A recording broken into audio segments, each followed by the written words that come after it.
What is fever؟ في الأول كان نفكر نفسنا شوية بالفيفر يعني إيه؟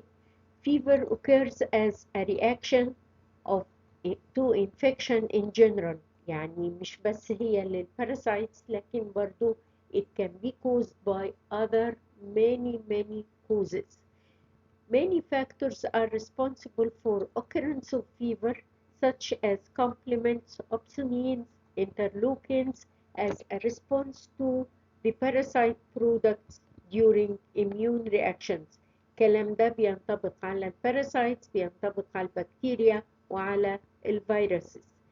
The grade of fever depends on the severity of infection, the patient's premonition, and also the type of parasite and its habitat.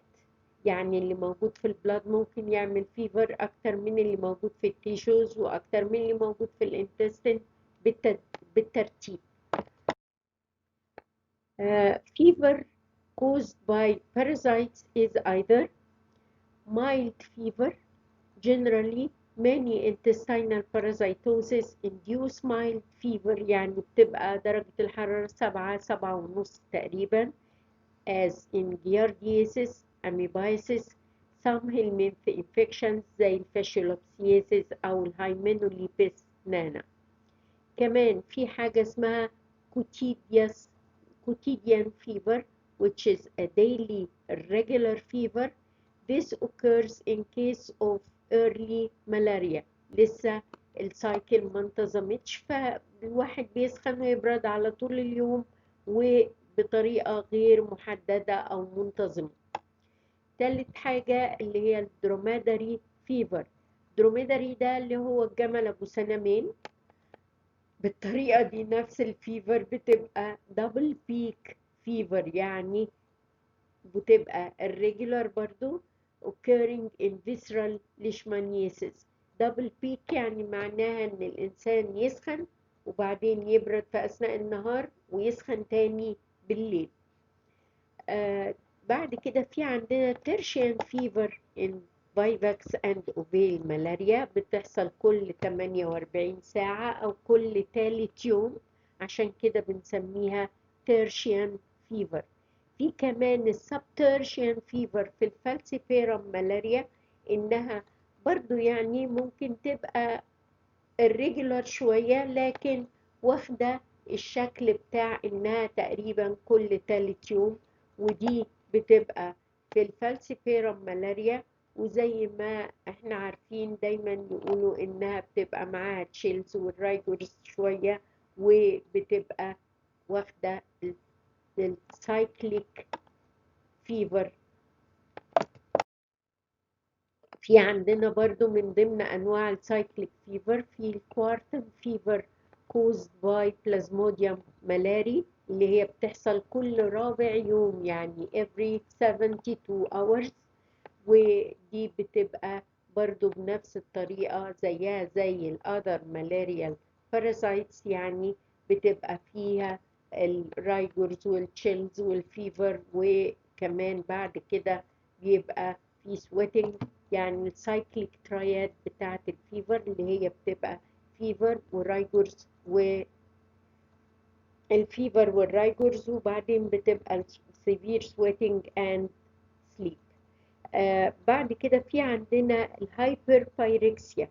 هايبر بايركسيا يعني الحرارة تطلع فوق 40، ودي بتحصل في حالة السيربرال ملاريا نتيجة الافكشن بتاع السنترز اللي موجودة في المظلة. بعد كده في عندنا في irregular spiking fever suggestive of cholangitis in fasciolaceous كلونوركس أو كلونوركايسيس، كمان في حالة الأوبيثوركايسيس، في الأميبيك أبسس. كل الحاجات دي ممكن بتعمل الريجولار سبايكينج فيفر. وفي الأميبيك أبسس علشان الباس أندر تنشن فبيدي برضو سبايكينج فيفر زي بتاعة الالتهابات بتاعة القنوات المرارية. It is accompanied by Arthur's phenomena في حالة الايرلي شيستوسومايسيس اللي بنقول عليها كاتاياما فيفر. زي ما انتم ملاحظين عشان تفتكروا كويس ان الirregular spiking fever كلها حاجات related للليفر والبيلياري سيستم. كمان في عندنا الirregular fever more at night في الافريكان تريبانوسومايسيس والتشاجس ديزيز. في حاجة كمان اسمها remittent fever يعني بتختفي تماما وترجع تاني في خلال مثلا كل 15 يوم كل 20 يوم whatever، اللي هي في حالة الفيلارايسيس accompanied by lymphangitis and lymphadenitis في الليمفاتيك فيلارايسيس وبيسموها elephantoid fever. في البيلياس remittent fever في الفالسيبيرم ملاريا accompanied by hepatomegaly, jaundice and gastric upset and oliguria. دي بتحصل برضو نتيجة السيكوستريشن فينومينا في الليفر ساينوسويدز. في عندنا الفيفر with encephalitis or coma in primary amoebic meningoencephalitis أو granulomatous amoebic encephalitis برضو في التوكسوبلازموزيس. في الحالة دي هتبقى الفيفر with encephalitis and coma في التوكسوبلازموزيس in immunocompromised persons. كمان في التريبانوسومايسيس لما تبدأ بقى تدخل في البرين وبتبقى أكتر في الحالة دي في التريبانوسوما روديسينسي.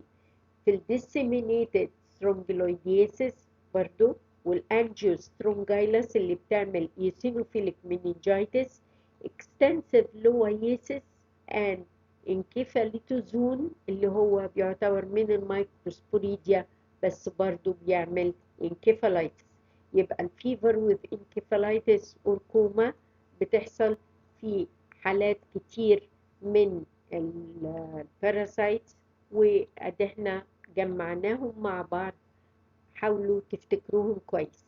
كمان في عندنا فيفر with vasculitis اللي هي بتأثر فيها الكابيلاريز بالذات أو الكابيلاري بيدز في حالة الترايكينوزيس، وده بتعمل فيه ليها حاجات واضحة زي الأوربيتال أو البيري أوربيتال إديما وكمان السبلينتر هيموريجز في النيل بيدز، ودي بتبقى من ضمن الكاركترستيك فيتشرز بتاعة الترايكينوزيس. يعني في الانديميك ارياز لو شافوا الحالة دي على طول بيدوا التريتمنت بتاع الترايكينوزيس without any question. كمان في عندنا الفيفر with هيموجلوبينوريا أو البلاك ووتر فيفر، دي بتحصل في حالة البلازموديوم فالسيبيرم زي ما قلنا due to excessive hemolysis. في كمان fever with myocarditis في الشاجس disease، تريبانوسوما روديزينسي في الترايكينوزيس، acute toxoplasmosis، كل دول ممكن يعملوا fever with myocarditis وبيبقى معاها زي ما احنا عارفين في other signs و symptoms هي اللي بتحدد الديزيز ده ايه بالظبط. في كمان fever with pneumonia بتبقى في النيموسيستس كارينياي. كمان الكريبتوسبوريديوزيس ساعات ممكن تعمل نيمونيا بس ما بتبقاش نيمونيا قد ما هي بتبقى برونكايتس اند برونكيولايتس. كمان في عندنا الانفانت توكسوبلازموزيس ممكن تعمل نيمونايتس. كمان في عندنا الاميبيك لور لوب نيمونيا ودي بتبقى نتيجة extension من الليفر زي ما احنا عارفين. كمان في لوفلرز نيمونيا and verminous pneumonia caused by larvae of migratory nematodes زي الأسكاريس أنكيلوستوما سترونجيلويدس ستيركوراليس. طيب بعد الفيفر بقى هنتكلم على الباراسايتس and intestinal symptoms. زي ما احنا عارفين ان الانتستينال باراسايتس بتعمل intestinal symptoms كتيرة كمان برضو other parasites not the intestinal parasites alone can cause intestinal symptoms also. زي ايه بقى؟ عندنا اول حاجة اللي هي الابدومينال بين. abdominal pain او المغص زي ما بنقول بيتنوع ما بين crampy abdominal pain والكوليك، وده اللي هو بيبقى المغص برسي، وده بيبقى عندنا على حسب مكان الكرامبي abdominal pain او الكوليك بنحدد الباراسايت ده ممكن يكون ايه. اللي بيبقى around the umbilicus واخد ال upper half of the abdomen يعني موجود في ال small intestine. اللي بيبقى واخد ال lower abdomen أو ال lower half pain وبيبقى suprapubic في أغلب الوقت، ده بيبقى موجود مع الكولايتس أو مع الكولون. هنعرف بقى بعد كده ال upper half pain يعني around the umbilicus و epigastric pain is in small intestinal parasite infections والبروتوزوا or small helminthes زي الهلمنثز اللي هي موجودة مثلا زي الانكيلوستوما، زي السترونجلويدس، زي برضو البروتوزوا اللي هي موجودة في السمول انتستين زي الجارديسيس مثلا، أو إذا كان برضو في other small intestinal parasites cystodes زي الهايمينوليبس مثلا على أساس إنها بتدخل في الميوكوزا، أو زي الهيتروفيس والفاشيولوبسيس، كل دول ممكن يعملوا upper half pain. lower half pain may be accompanied with tenesmus على أساس إنه في الكولون ويوصل للريكتوسيجمويد كولون، ده بيبقى في الأميبايسيس، بالانتيديسيس، ترايكوريسيس، أنيساكيس، والأيزوسبورا، كريبتوسبوريديوم، والسترونجلويدس سيركوراليس لما تبقى اكستنسيف ووصلت للكولون، برضو الفاشيولوبسيس باسكاي لما توصل للكولون لما بتبقى اكستنسيف انفكشن. كمان في حاجة بتعمل سبيشال بين لكن برضو نحطها من ضمن اللي هي سودوتيرانوفا والأنواع التانية من الأنيساكيد worms. الأنيساكيس برضو ممكن تعمل epigastric pain لو هي موجودة في الستومك وهتعمل repeated vomiting. في عندنا كمان الفيج abdominal pain، يبقى الواحد حاسس ان بطنه كلها وجعاه ومش قادر يحدد مكان الألم فين بالظبط. في بتبقى الحكاية دي في some helminthes زي السيستوتس الكبيرة مثلا زي الدايفيلوبوثريوم أو زي التينيا. في كمان عندنا البيلياري كوليك، ده بقى يعني بيبقى متحدد ان هو في البيلياري سيستم او في البايل داكت، بيحصل في الفاشيوليسيس دي اليوجوال كوز، وبيحصل دايما نبص نلاقي اغلب حالات الفاشيوليسيس المكتشفة بنلاقي انه بيحصل acute بيلياري كوليك ويفتكروا ان في حصوة، وبتبان برضو بالسونار ان في حاجة سادة البايل داكت، ويروحوا فاتحين يدوروا ما يلاقوش ستون لكن يلاقوا فاشيولا adult worms. كمان برضو المايجراتري اسكاريس زي ما احنا عارفين انها بتعمل مايجراتري فينومينا، الادلت نفسها بتبقى وندرنج في الانتستينال تراكت كله، فبنبص نلاقيها لو دخلت في البايل داكت هتعمل اوكلوجن للبايل داكت وتعمل برضو بيلياري كوليك بيبقى of acute onset. ايه كمان عندنا من الابدومينال بين؟ في symptoms like peptic ulcer with vomiting in anisacciasis اللي بتبقى موجودة في الستومك. كمان عندنا الduodenal ulcer like pain وده بيبقى في الهيفي infection with hookworms and strongyloides. كمان بيبقى عندنا البين في الرايت إلياك فوسا، ده usually بيبقى من الابندسايتس، لكن في عندنا parasites بتعمل appendicular pain أو بتعمل appendicitis like pain، ودي أول حاجة منها اللي هي أو الموست common على فكرة هي الانتروبيوس فيرميكولاريس. بعديها بقى هنحط الحاجات التانية، يعني الانجيوسترومجايلاس والايوسترومجايلاس، دول are present in cecum and appendix، وفي الحالة دي بيعملوا severe pain. كمان الاسكاريس لما تدخل جوه الابنديكولار كانال وتسدها برضو هتعمل severe appendicitis like pain. برضو الانتروبيوس فيرميكولاريس زي ما قلنا دي very common، يعني 27% في مرة، يعني recorded in 27% of cases of appendicitis are caused by entropius vermicularis. كمان في عندنا الترايكوريس ترايكيورا برضو على أساس إنها موجودة في الكولون، ممكن تدخل للميوكوزا بتاعة الأبندكس وتعمل appendicitis. It occurs also in black widow spider bite. احنا قلنا إن البلاك widow spider bite برضو بتعمل acute abdominal pain resembling appendicitis.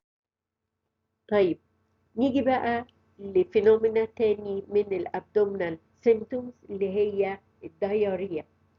دايريا يعني معناها rapid motions، وساعات بتبقى معاها watery دايريا، ساعات بتبقى semi formed stool على حسب الرابيديتي بتاعت الموشنز.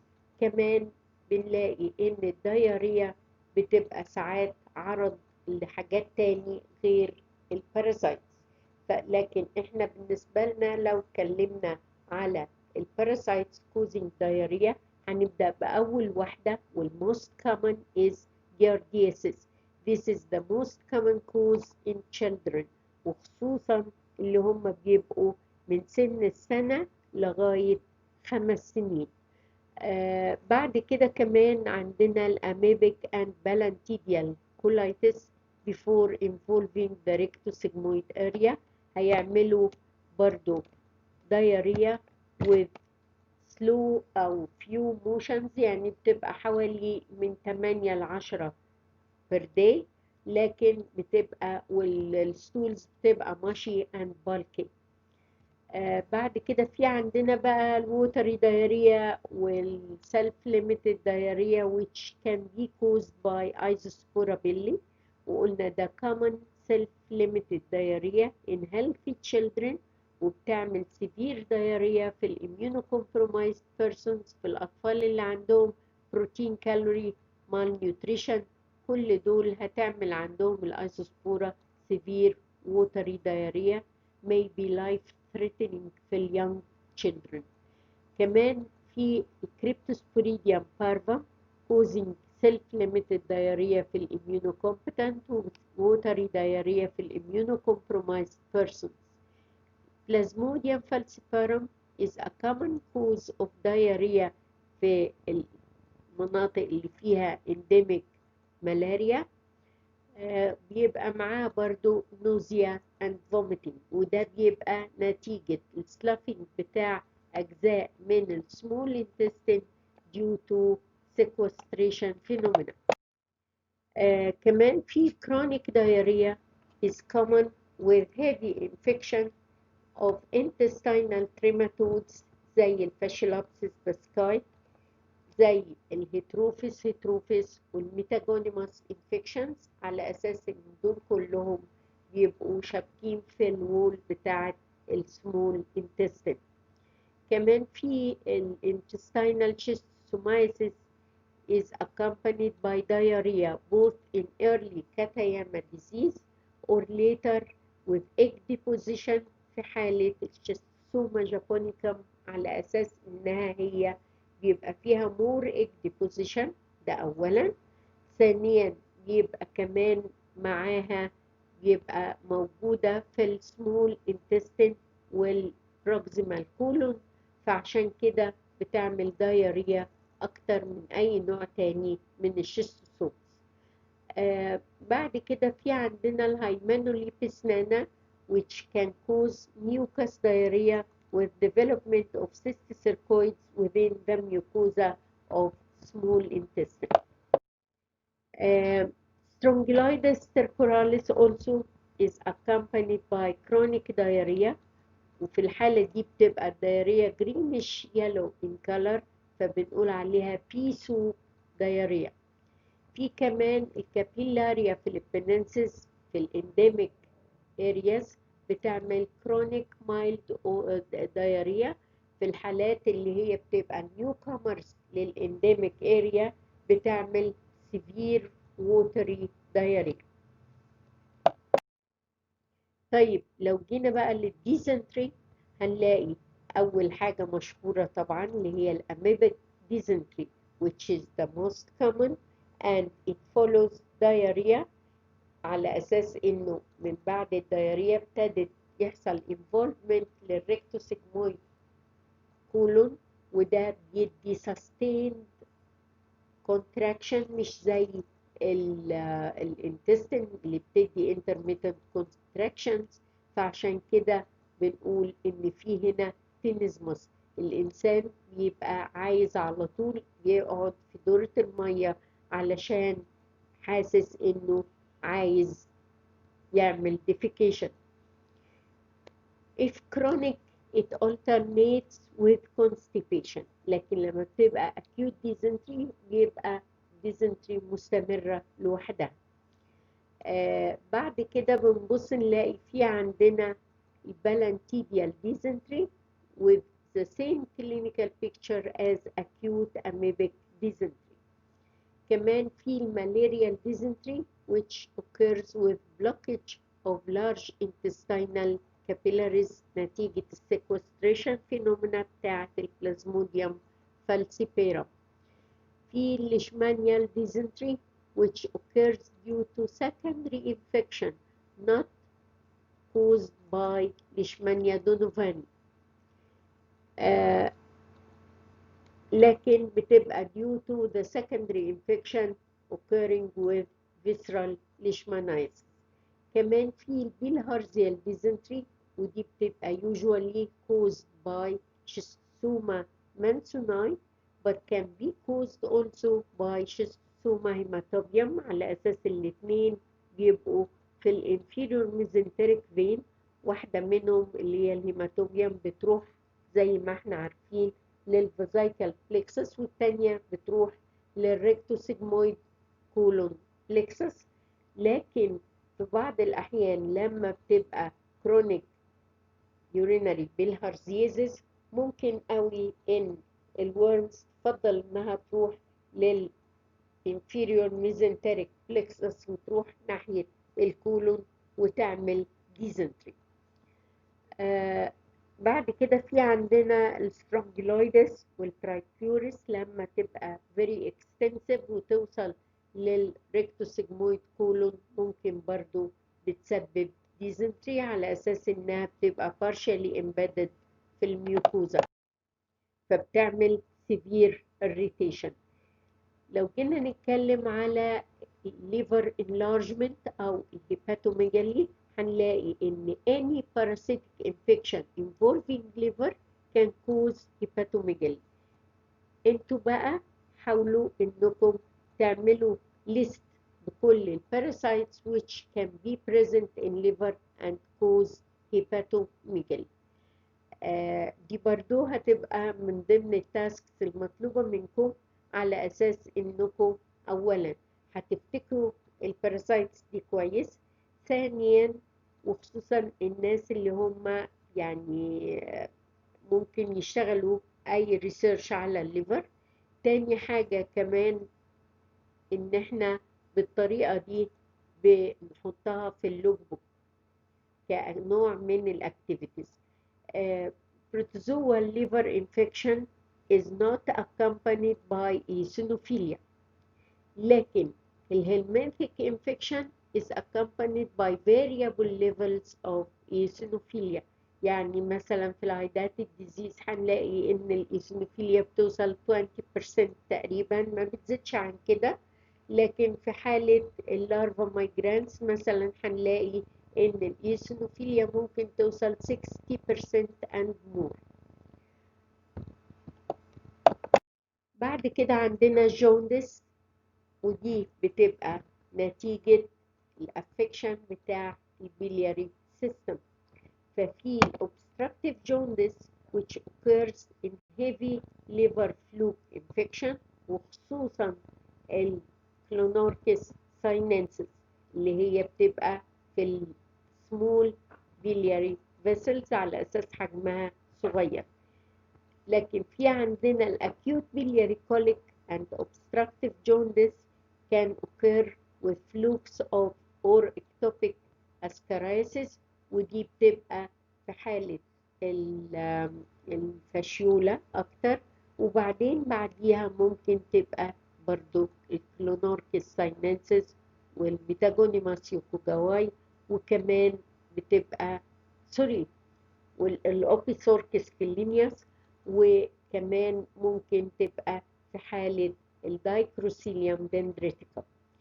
في عندنا الفالسيبيرم ملاريا برضو ممكن يعمل جوندس، بيسموها بيرلياس ريميتنت فيفر، ودي بتحصل نتيجة sequestration phenomena والنكروزز بتاعت الهيباتيك سيلز نفسها، فبتعمل بالطريقة دي هيباتوسيلولار جوندس. خلصنا كده المحاضرة بتاعت النهاردة، ودي very small زي ما انتوا شايفين، لكن needed activities بتاعتها هتبقى كتيرة شوية. أول حاجة هيبقى الريفيو على ال special types of fever characteristic for parasitic diseases. يعني مثلا هنقول حاجة زي البيلياس ريميتنت فيفر، هنقول حاجة زي البلاك ووتر فيفر، كل الحاجات اللي هي specific for parasites only، لكن ما هياش ممكن تبقى misdiagnosed as other diseases. كمان هنتكلم برضو التوبيك التانية على الارثروبودز causing fever، ودي من الحاجات الجميلة اللي ممكن قوي نعرفها. كمان parasites causing appendicitis like pain. التوبيك الرابع هيبقى عبارة عن الكومنسال بروتوزوا which are present in diarrheic stools، على أساس إن إحنا ما نشوفش أي حاجة في الدايريك ستول ونقول والله دي parasitic cause، لأن ممكن إحنا نشوف ترايكوموناس هومينيس كمثال مثلا في الدايريك ستول نتيجة أي other cause of diarrhea. كمان برضو آخر توبيك عندنا اللي هو الأوبورتيونستيك باراسايتس كوزنج diarrhea، ودي هنتكلم فيها على حاجات ممكن ما ذكرناهاش في المحاضرة زي السايكلوسبورا كايتانensis. Now I wish you good luck and I wish that you have a benefit from this lecture.